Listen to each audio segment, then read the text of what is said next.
Hello everyone, and welcome back to the Brightworks and another top-level match of Beyond All Reason, where today I'm happy to introduce 5 commanders a team that are all playing above the professional threshold, or at the very least at the professional threshold. This was played over on that exclusive channel where some of the best were meeting up for a little bit of practice, a little bit of fun, and a little bit of action-packed Beyond All Reason. And I'm very excited to take a look at what happened to be going down today, where our blue team leader is going to be none other than Pro X Factor Live, a blue Cortex commander hailing at 52 open skill and showing us exactly what he's got. Spawning on the air platform here of King's Assault. An interesting map that we'll get into the nitty-gritty details of in just a moment here after we meet our red team leader. Spawning right up here in the midsection, a commander many know and many should fear.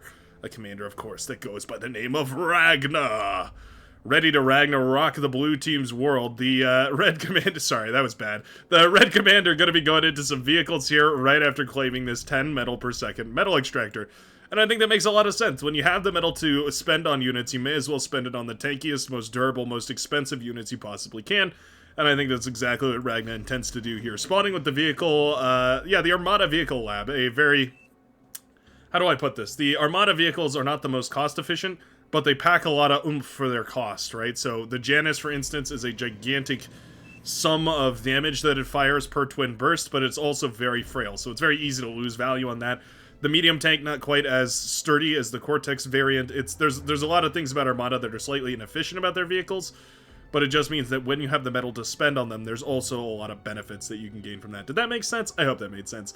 King's Assault, excuse me. King's Assault, everyone. I feel like I should say that with the... almost an All Might voice. King's Assault here.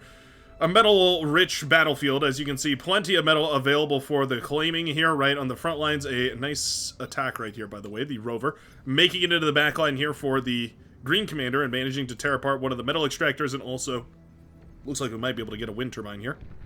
Yeah. Oh, no. Ragna, pardon me, tries to body block with the Rover, but it actually ends up just putting it closer to the wind turbine that explodes, and it actually kills the Rover itself. At the end of the day, only one wind turbine ended up going down right there. But definitely really annoying, right? I mean, that is a difficult loss right there. That metal extractor is going to have to be rebuilt. Oh, unless it's resurrected. Hey, look at the teamwork right here coming out from this team. Now, no doubt, one of the other things that you might have noticed already that tends to happen when the pro players start to play around is, of course, that the sliders are all set very, very lowly. It means that the benefit that Ragna pulls from this 10 metal per second metal extractor is also benefit that the team utilizes, right? So everybody benefits from everyone else capturing more and more space. It is, technically speaking, the most efficient way of playing Beyond All Reason. It takes a lot of trust. It takes a lot of faith in order to make this work, because obviously if you don't trust your teammates and you don't know if they're going to be able to help you, if you don't trust that they're not going to spend all your money, then it can definitely leave you in with a bit of an issue where suddenly you don't really have a way to, all the resources that you've gathered, in other words, are sumped out of your lane, right? They're used elsewhere, and that can be a huge issue. We'll try desperately to save the build power. We will manage to just barely save the build power right there. Nicely done. A slower start right here for Ragna. Yeah, definitely a little bit slower than I would expect to pump out some units here. Very, very greedy. Charges up the shot and fires the D-gun. Lack of micro right there from those blitzes. Uncharacteristic mistake right here from Shashkarin, who apparently is more focused on expanding outwards. A very greedy expansion right here, going for the 2.5 mechs forward rather than outward. Now leaving this line completely vulnerable to attack. Now what Ragna's done here is set himself up nicely for the eco game, sort of the long game here, going for a little bit of build power, going for a little bit of wind turbines is Shashkarin, whereas the red commander sort of front-loaded all that, so went for the build power, went for the wind turbines, and then went into the units, whereas Shashkarin went for the units first and now is left trying to clean up the economy, but now has units knocking on heaven's door. 10 metal per second metal extractor goes down, and the issue, of course, being that if this commander loses that 10 metal extractor, that's most of the economy, right? So it's a single metal extractor that basically the entire economy relies on. It's never a good situation when that mech goes down, and I think we need to rebuild that mech rather quickly. There we go. Metal extractor does start up again. Shuriken are a factor now as well. X Factor has managed to actually transport the commander across and is going to start moving it in here. Janus tank going to blast down the static defense right now that Shashkarin had set up. Radar tower here going to fall quite quickly as well, and just like that, the Green Commander is forced backwards on the line. Now, typically, the fastest expander wins, right? Because the more metal you claim, the more units you can put on the field, and the more units you put on the field, the easier it is to claim more metal extractors, so it's a vicious cycle that tends to reward the brave, the bold, and the courageous. X Factor Live trying to win it here. Paralyzes the paralyzes the missile truck. Uh-oh. This is a dangerous move right here from the blue commander. I would not say to try this at home. X Factor Live coming in, though, does manage to set the commander down, gets the transport back up in the air, but the anti-air is thick enough that I think it will go down. Suddenly, the blue commander is stranded on this side of the map. Now, one of the issues... Sorry, I meant to mute my mic right there while I cleared my nose. I'm still getting over this nasal thing. I don't know exactly what's going on, but sometimes I can mute my mic appropriately. Sometimes it just doesn't happen. Hope you guys don't mind. X Factor Live here. Yeah, stranded. I don't know what the plan was here necessarily. Looking for some sort of Giga play, and ended up with a Giga, the opposite of a play. A Giga feed, I guess you could say, as the blue commander has now deposited a generous 1.25 thousand metal directly to the hands of Leyline Leela, who's going to be no slouch about getting that metal up and running into some sort of useful situation here. Yeah, an air lab starts up immediately. Interesting choice right here from the tank commander. It gets the air lab up and running. I wonder if we're going to start going for bombers. And I guess it makes sense, right? If you've already pushed this front line pretty far, you've already extracted most of the resources from it, you may as well make a more expensive pivot. Now, a lot of those resources did also go back to the red team in general, right? Because, again, we're sharing resources right here, so that benefited a lot of the red team specifically. But most of these commanders are actually able to generate as much income as they need. Not necessarily over or underspending is important in these sort of team games. And I think these commanders are doing a great job. Yeah, look at this. So we got fighter production right here coming out from Ural, and we've got bombers coming out from Leila. It's pretty awesome because the fighters are coming up from the Armada commander, and the bombers are coming up from the Cortex commander. So we have sort of the best of both. Well, technically speaking, the fighters are actually a little bit better for Cortex as well. Still, though, better to focus on one thing rather than a little bit of both. So these bombers are going to hit pretty hard right here. No doubt either shared to the pink commander or the pink commander sharing to the tan commander here. A bloody battlefield on the front lines right now, though. As those missile trucks have come up to speed and are slowly starting to whittle down a bunch of the forces right here for the green commander. Oh, this is a nice jump. Yeah, those medium tanks trying to get the jump on some of those missile tanks. Ooh, just barely not managing to kill one of those. Ragna is looking to continue getting aggressive on the front lines, and you can see it. The tanks rolling out of the laboratory here, and you can see we're completely full on metal. For the time being, it means that the red team has a huge reserve of resources to spend, and now it's time for the bombers. The bombers head across the map right here as anti-air turrets start up, but they're just a little too slow. Bombers connect with the wind turbines, and my goodness, what a perfect bombing run. Knocks out basically all the wind turbines for the green commander, Shaskarin. A huge hit to the economy.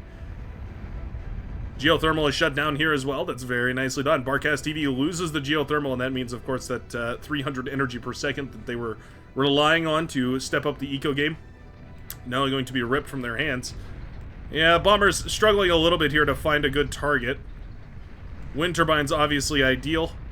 Most of them spread out here by these commanders, though. Nicely done by the Cyan Commander Trash Panda here, spreading out those wind turbines an extra click or two, just to make sure they're ever so slightly more resistant to any sort of shenanigans. And my goodness, the red commander goes down. Ragna jumped upon by a bunch of medium tanks. Shaskarin going to be the one who actually manages to reclaim that juicy commander wreckage. Janus tanks, ooh, firing away here. Yeah, nice connections. Boom goes the green commander as well. Oh my goodness. Bull tank already out and running here for the red commander has gone ahead and gone into that T2. Gonna be lovely for shutting down those medium tanks, of course. The bull, high impulse of damage, so it does tear apart those medium tanks quite nicely, but the build power here, disassembling them almost as quickly. Well, with both commanders down in the midsection, it means that there's a mad dash to try and race to reclaim as much of this as possible. You're all going to start sending up some LLTs, but I think, frankly speaking, the T2 will be more than enough. Barcast probably needs to degun that wreck. If unable to reclaim it, needs to degun it at the very least. The bull tank now going to start firing away, and that's going to be very dangerous to try and contest. Oof, yeah, Barcast immediately brought down to 54, 49% HP. Very, very low, and I don't think we'll even have the opportunity to reclaim any of it. Yep. Forced to degun as much of that as possible, but that commander is in a world of hurt as those bulls start firing away. Janus missile, boom goes the commander, and another one bites the dust. Ragna now inheriting the commander here from Ural, going to be more than happy to reclaim from this very, very juicy front line. The benefit of sharing is you come up to speed a whole lot quicker, and if your teammate reclaims a bunch of this metal, some of it goes into your bank account too. Obviously a gigantic benefit right here to the red commander, who's now pumping out those T2 units. T2 very, very useful. As you can see, the yellow commander should be... Oh, actually, we're still on T1. Okay. Just a bloody T1 battlefield on the front lines here. Rocket bots firing away wherever they can. These Wolverine forced to retreat right now. as the T1 starts to crumble under the weight of those rocket bots, but multiple angles of pressure, and Trash Panda is trying to hold on to all of it, struggling quite a lot. Now, technically has the eco to do so, right? Like, we've got 2 commanders, each with half the eco of the southern side, versus Trash Panda with just all the eco of the southern side. But obviously half the APM, right? I mean, more or less. These commanders move very quickly, so individually Trash Panda can micro a lot, but there's only so much you can do. The green commander actually tapping out of this game right here. Shashkarin apparently throwing in the towel.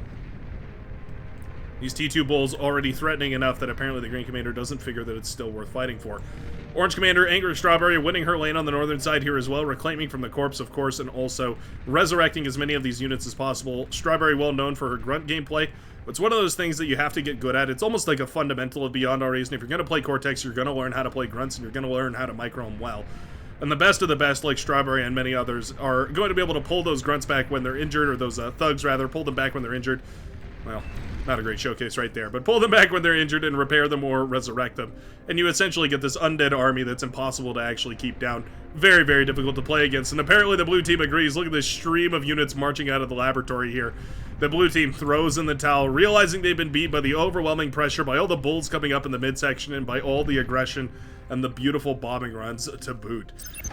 Battle. If that isn't just a perfect showcase of exactly how quick these pro level games can be, an 11-minute mid-tier or mid-level game, right? A T2 transition at about, want to say maybe 8 minutes into that game, and full-fledged T2 victory by 11. Very, very quick indeed. Thanks a ton for watching, and if you did enjoy, please, of course, feel free to subscribe and join the Brightworks community by clicking on the Discord link down below. And I sure hope you have a fabulous rest of your day, and I will see you in the very next game of Beyond All Reason. Peace out, everybody.